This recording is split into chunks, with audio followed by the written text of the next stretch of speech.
Hey, YouTube. Alright, I finally got some time. Now I can make this video about no more government trucks for me. Well, at least for now anyway.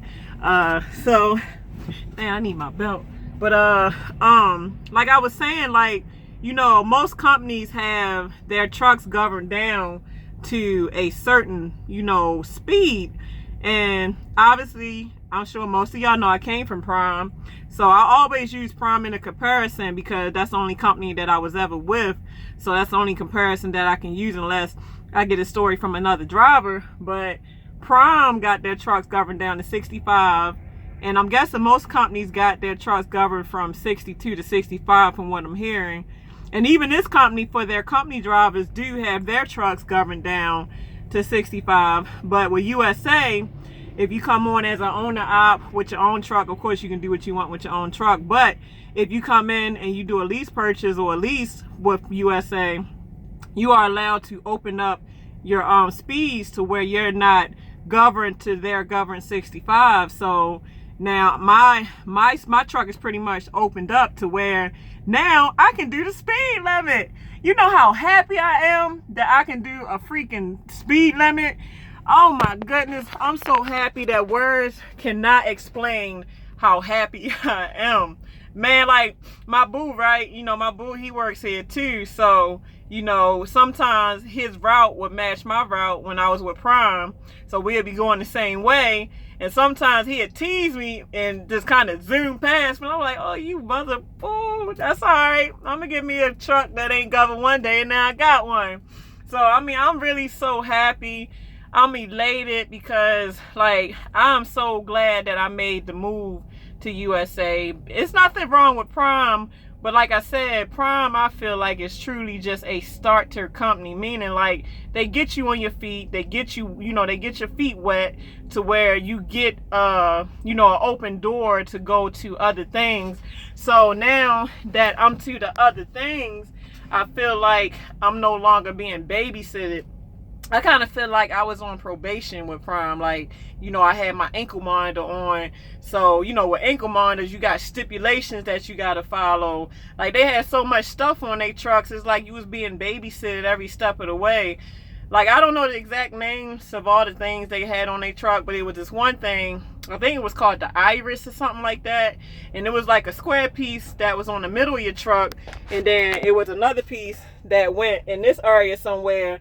So if you got too close to a truck, the truck will actually brake and stop for you. I don't have that on this truck, and I'm glad I don't. I'm not saying that I tailgate anybody, but ain't nothing more annoying when I guess you get within let me see. I think it was within 150 feet. It'll start going off or start trying to brake for you. So I don't have to deal, even though I would never get that close on nobody anyway, but I still want to be in control to where I have, the company trusts me enough to know that I know how to be safe without all these gadgets on my trucks to make me be safe.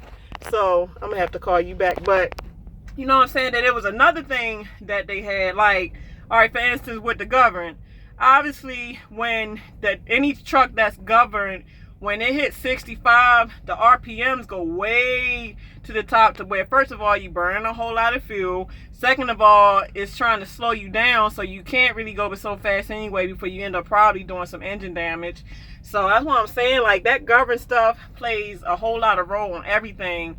And then obviously, Prime, they run all 48 states. So when you on over West Coast and some of these states, like I said, on I-80, you can go 80 miles per hour.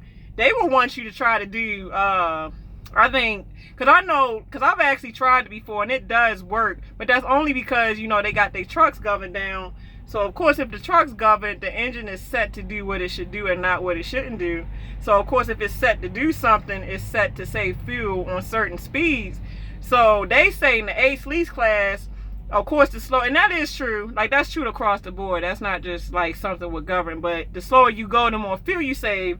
So they said if you're able to mentally and able to physically go 52 miles per hour, no matter where you are. So if you on an interstate that goes 80 miles per hour and you going 52 miles per hour, you know how crazy that'll be? You know how much birds you'll get flipped up at you? I don't know how many birds how many freaking honks, how many like, fuck you and all, man, people on these roads don't play with speed, especially when the speed limit is like way above there. You going like super turtle slow. The turtle in the race that ain't gonna win their race, even though it's not a race out here. But I'm saying, I'm just giving analogies.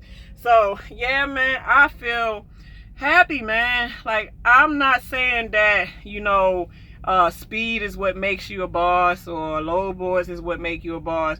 What I'm saying is freedom. As y'all can see, I'm a free-spirited soul type of person, so I'm one of them people where I don't like nobody telling me what to do. I don't like to feel like I'm trapped. Like, you know, I like to be able to maneuver, as long as I'm being in a safe manner and I'm doing to where I'm not hurting nobody or I'm not doing anything that's really absurd. That I want to move freely without people feeling like I got a foot on my neck. Like, get your foot off my back and off my neck. Like, let me be me. Like, if I'm doing what I'm supposed to do as a driver, then get off of me. You know what I'm saying? Let me be a lease op that I'm trying to be, especially for the money that I'm paying out. Because, I mean, like, even at Prime, like, you know, the lease payment there is way more than what I'm currently paying now. And I got more freedom with a cheaper lease payment than I did with them.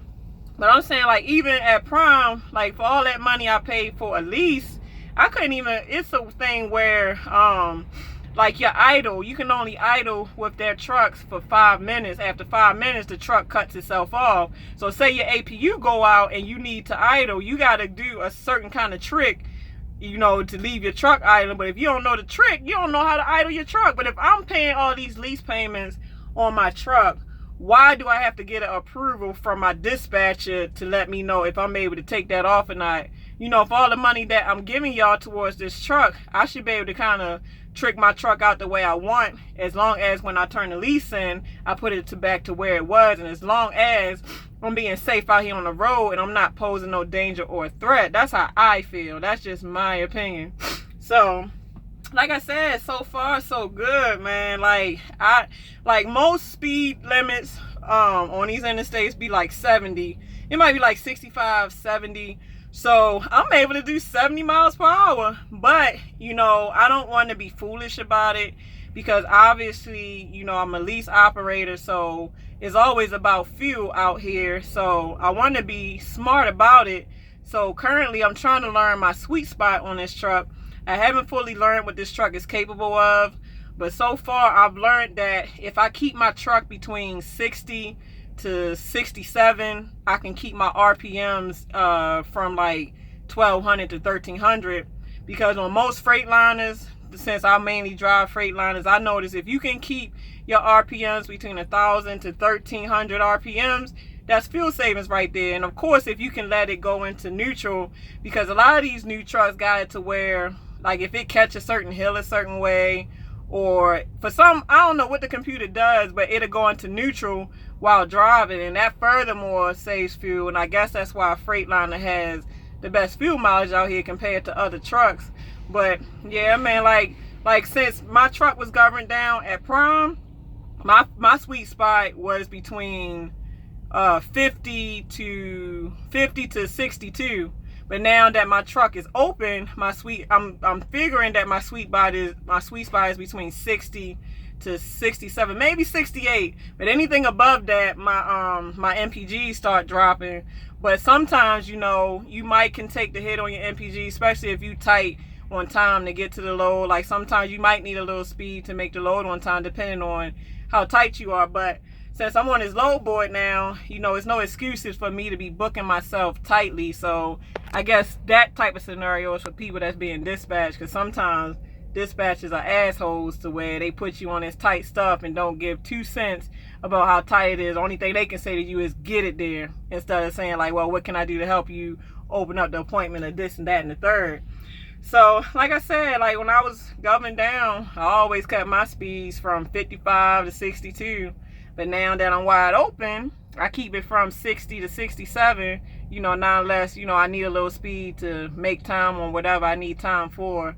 But man, I feel so happy that I'm normal now. I mean, I was normal before, but you don't know how good it feels to do the speed limit.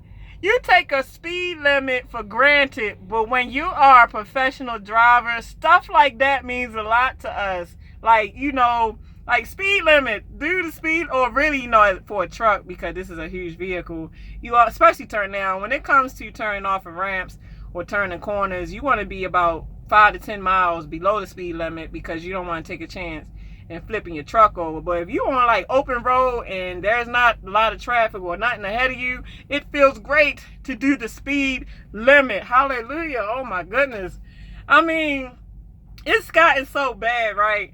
Like at first when I was going down, I was that person that was you know, slow, because obviously I'm governed, I can't go over so fast. So I'll be like you know, people behind me, trucks behind me, or even cars, they'd be like kind of tailgating me and all that, and then they'd come up side of me and flip me the bird or whatever. And I was like, that's messed up, dang. Why can't they just go slow like me? But now, now I'm the same driver that probably riding on somebody else, that's another truck that's governed down, but like, dang, they need to hurry up and speed up. So I'm, you know, I signal and I get over and I go past. I don't flip them no birds, because that's mean to be flipping people birds like that. But in my head, I'm like, dang, you need to speed up. But not knowing I was once that person that couldn't do it. Like, I mean, ain't that you don't want to, you just can't. You can't even if you tried. So I also heard too that though, like Prime, you know, Prime governed they truck, but they wasn't always like that. Like I heard they just started this government crap. And I think they started governing their trucks. I'm not exactly sure of the year, but I think they just started the government mess around 2000 or 2005. But before then, I heard they were outlaws. Like I heard they was known for speeding past people, blowing people doors off. Like they was known to be speed racers or speed demons, to where they'd easy just ride past you and blow your doors off. So, you know, as regulations change and the industry change, you know, the companies have to keep up with regulations for CSA score purposes and stuff like that. So I'm guessing that's why Prime has a high CSA score and they able to have their pre-pass, because the pre-pass is like say you ride past the scale house, right? And it's like a little blue thing, it's black. It's a black thing, then it beeps green or it beeps red. And sometimes if a company's CSA score is not good enough, that company as a fleet can't have pre-passes. The company can get their pre-pass revoked if they got too many stupid ass drivers that mess it up for the company. So, you know, I'm guessing by Prime putting all these safety measures into place has got their CSA score impeccable, to where, you know, they're able to have all these pre-passes. Because I heard at one point in time USA got their pre-pass revoked, but they just got it back because they just started implementing a lot of safety measures, to where they finally got their CSA score back up to where they got good ratings, to where like DOT officers won't just pick us out the bunch. Because a lot of times if a company is known to have a lot of unsafe things happening with their drivers, they'll see that company ride by and know that, okay, let's pull him over, because we know this company known for this and that. So we're going to pull him over just to see if there's something, maybe with logs, maybe with inspections, anything that they can find, since they know that these companies' drivers suck. Like, I mean, I don't know. I heard places like, and I'm not sure, I just heard, I'm going by what I heard CR England, CSA score might not be good because they drivers be doing stupid crap. Or Swift might be have some drivers that do stupid crap. I think it's Swift, CR England. I think they're the main two that I always hear about. And there's another one. I heard that got a crazy CSA score. Matter of fact, I think USA was one of them, because like I said on another video, it was this YouTube video that got over 1 million views, and it was this damn dumb ass USA driver.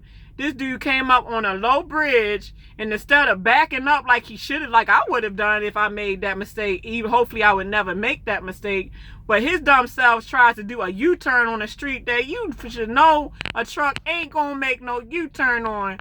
And by him doing that U-turn, I mean, he messed that trailing truck up so bad. And I got to know that made USA look horrible. I mean, horrible. But, I mean, just because, in my opinion, just because drivers are idiots, I don't feel like the company should have to fully pay for the driver's mistake. Only thing that I can say that a company should do to protect themselves is be a little bit more stricter on the drivers you allow to work for you, because obviously who you have work for you can kill or build your reputation.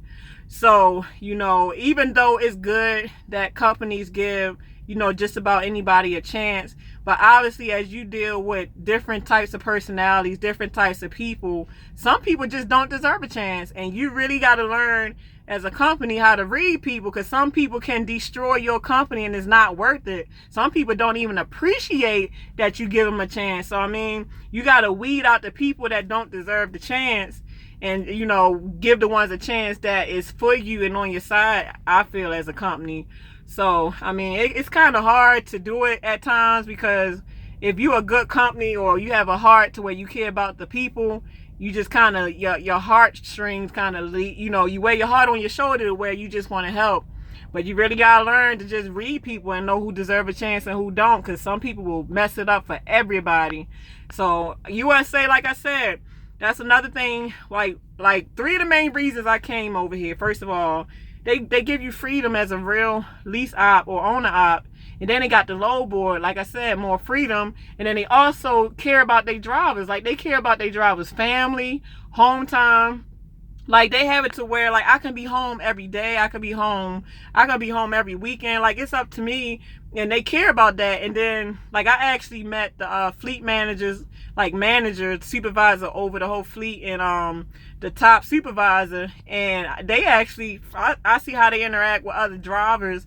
And they actually, for the most part, but they actually, for the most part, know people by a first name basis instead of just a truck number. Because most of these bigger mega fleets, and because they're so huge, they don't know you by first name and probably never will. The only thing you are is just a commodity and a truck number. Only thing they can say, well, what's your truck number, not what's your name. So they don't care about you as a human being. They just care about you as a driver that need to get that freight there on time. So, like I said, all in a nutshell, man, I'm elated. Like, I feel so comfortable to keep up with the speed limit, and I've saving so much on time and more miles. Like, I'm able to cover more miles by being able to do 70 miles per hour if it's a 70 mile per hour speed limit. Like last night, I was on I-40, and majority of I-40 is between 65 and 70 miles per hour. So I was able to cover close to 700 miles yesterday, where in a normal shift I can only do about 600. So that's 100 extra miles added on to trips that I can do if I can catch interstates that's like 65 to 75 miles per hour. So that's great for me. I'm gonna call you back, babe. Let me finish this video. But yeah, man, let me get up off here so I can call my boo. Man, I have so many ideas that I want to talk about. And I think I'm going to push the envelope a little bit, because, I mean, I am so getting to a point to where I don't give a flying two hoops about, you know, what people might have to say about my opinion to what I have to say. You know what I'm saying? And I kind of like pushing the envelope just to see if I can get a response. So, I mean, I got some stuff that I want to talk about so bad, and I think I'm gonna let it loose. Like, this gonna be the new Keeping It 100 truck show. I'm gonna have it to where I'm gonna get the YouTube hotline. I'm gonna get the YouTube hotline, right? And I'm gonna have it to where, like, on certain videos or even live feeds, where I'm gonna put the number at the bottom and y'all can call in with y'all questions, and we're gonna do a little talk show. I'm gonna be y'all talk show host. Got your talk show host Pinky in the house. So I mean, call to such a number, you know, may the first caller come in. Alright, let's do this. So alright, y'all. I ain't gonna hold y'all up 19 minutes too long to be talking on here. I just figured I'm on my 30-minute break. Now, I've been wanting to talk about this video all day, so I finally got it off of me. So time is of the essence. Let's make better time of it. Let's love each other, not judge each other. Can we do that? It's alright though, because you know what? I love y'all, and I never judge y'all. And I love my supporters. And you know what? I even love my haters. I love y'all haters, and I love my supporters even more. So, alright, trucking fam. I'm sorry. I'll be getting gas sometimes. Oh my goodness. All right, but at the end of the day, we should be trucking family. You know what I'm saying? We trucking fam. You know what I'm saying? Like, if you see another trucker, you know, tilt your cap up at him, like, what's up? What's up, trucking fam? And keep it moving like we family. You know what I'm saying? You know, we family. You know what I'm saying? We a trucking community. Let's truck and unite. Let's be united as truckers. Just like if another soldier see another soldier, they automatically give respect to each other because they understand each other that much. So us as a trucking community, let's fucking give respect to each other as truckers out here. You know, there's too many truckers beefing with each other or got so much drama or racism or sexism, this and that. But at the end of the day, we out here for the same thing, trying to get money for our families, trying to make it. Like, we all trying to make it to where we can climb the top of the ladder. So at the end of the day, let's respect each other's hustle, because that's all we out here doing. We grinding, we hustling. So if you see another mother-sucking trucker, tilt your head at that motherfucker and give him the respect he deserve or she deserve. So all right, y'all, deuces. Let the sister get out of here, because you know what I'm saying, I got 2 minutes for my break is up. So let me actually get an actual break. So I'll be getting back with y'all in a little bit. So deuces.